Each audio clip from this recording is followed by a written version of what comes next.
Oh, boring. Middle of the week. Nothing to do but go peek unless you know that it is the day you get Wacky Willy Wednesday.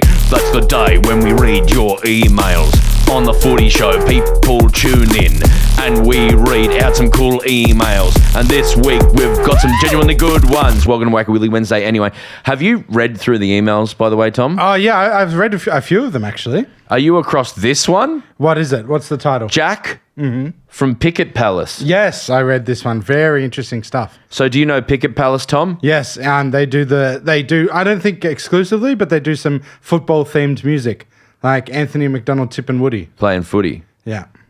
There was an iconic song in 2019, I would say. Uh-huh. I did a whole album of footy ones, I reckon. Or maybe it was 2021. Maybe it was more recent. Yeah. And then they did a song about Richo with Channel 7. Yeah. They took the world by storm.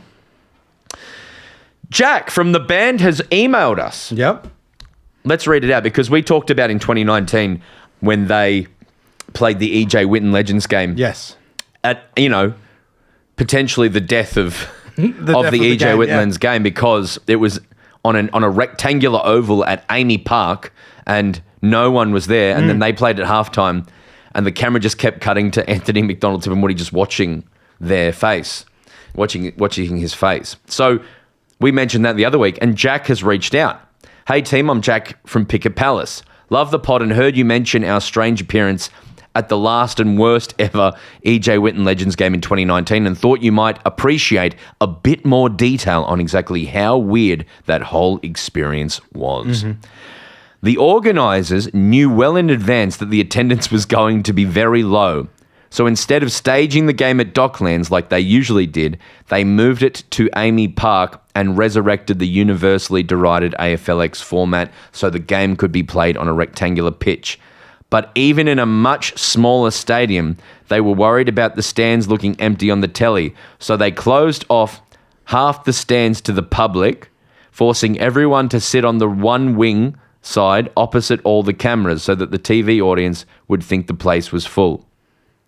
Which is a thing to do. I've always said Melbourne should do this. They should take about 5,000 people out of the MCC members and make them sit on the far TV side wing in the sun because that's half Melbourne's problem. Yeah. That was all well and good for when the game was on, but it meant we had to maintain the same illusion when we came out to play our little halftime set. So they wheeled out a stage and set it up in front of the crowd. And while poor Anthony McDonald, Tip and Woody was standing awkwardly off to the side smiling and nodding along, we were loudly belting out our song about him facing a completely empty grandstand with the entire crowd watching from behind our backs. Afterwards, I think Bob Murphy convinced someone to let us come to the players' after party at Crown, and Ryan Crowley put our drummer Julian in a headlock, which he was pretty chuffed about. There were plenty of hilarious and surreal moments in our brief dance in the footy media, but that night was probably the most bizarre. Thanks for the good work and all you're doing. Fuck sports bet, Jack signs off with. I think that's worth a Mates episode, a big, long convo about that one night in particular. And for Anthony McDonald, the song as well. Yeah. Because it was very... they're cool, Picket Palace, but Absolutely. They had it felt in the same world as the Footy song by King Gizzard. That kind. What would you call that style of music?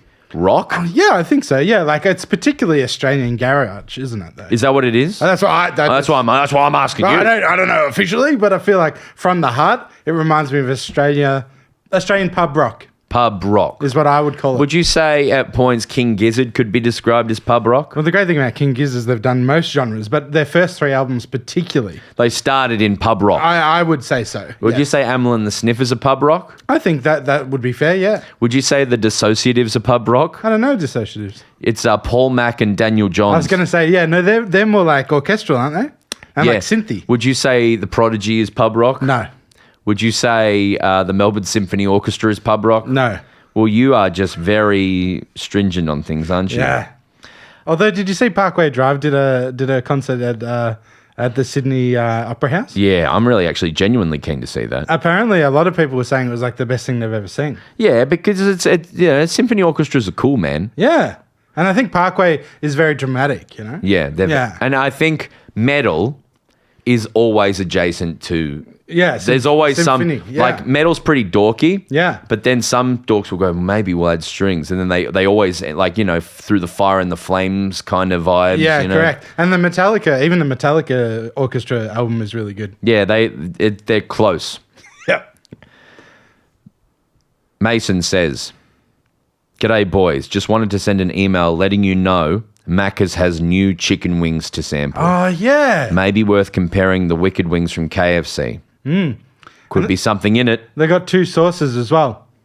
What do you mean they've got 2 sauces? They've got 2 new sauces to go with the wings. They've got a buffalo and they've got a, I can't remember the other flavour. You tell me the flavour. But what was cool is... Well, firstly, I'll say they're McWings, all right? They're not just wings. Yeah, they're Mick wings. And there's a ranch sauce, Yeah. which I think they already have. I think they might as well. Or do they call it like ranchy aioli or something? I don't know. And then spicy buffalo sauce. Yeah. But you know what's cool is when they launched this, it was at a McDonald's that we've been to every day this week because me and Broden were working out of the city. Swanston Street. And they launched it at Swanston Street. And I saw the Marmalade Boys were down there as part of like they got influencers down. Influencer money. Yeah. So they were outside and I was like, oh my God, like we're right there. So I rushed down. And there you were ordering a cheeseburger. I had a chicken and cheese. That's but right. I didn't have a wings. No. I don't think you realised it was a big event, but it must have been in the past. I would say, because I'm an old man now, Yeah. I can say with confidence, this is not the first time that McDonald's has had wings. Yeah. It happened in about 2014 or maybe even earlier, 2012-ish. Yeah, it's not coming to me clearly, but I feel like you're absolutely right. I have Of course a they have. vivid memory of being on Chapel Street. Yeah. That's why I'm putting in the early 2010s because I never... Yeah, why were you at Chapel Street for? Because it was the early 2010s. I was probably seeing a play or going to someone's 21st. You were at Chapel off Chapel, of course. Some shit like that. Yeah. But it's always strange when McDonald's, and I'm trying not to ruin a potential future sponsor, Yeah, because I love McDonald's.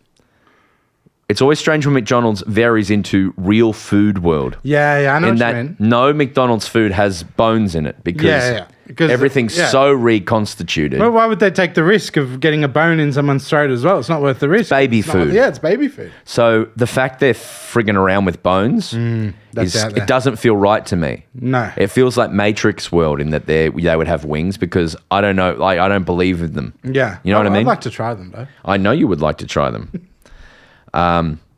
They're the main ones from this week. This comes from Lisa, who writes, Broden and Daddy Big, a small tangent from your recent chats about the new commentator sayings. My husband Craig and I have an ongoing wall of the fist where we put up our favourite fist-related commentary. Is it juvenile? Absolutely. Do we love it? Absolutely. I've enclosed a photo of our wall of fist, which includes classics such as Late with the Fist, Assertive Fist, Fist to the Front, a telling two-fister, and Expecting the Fist. Lisa, this is the best email we've ever received. Nothing more on brand. A telling two-fister really tickles me. Yeah. It sounds like a, was it Dickens? Who wrote The Tale of Two Cities? Oh, yeah, that was who Dickens, wrote- wasn't it? Yeah? Yeah. No, is it? Nah.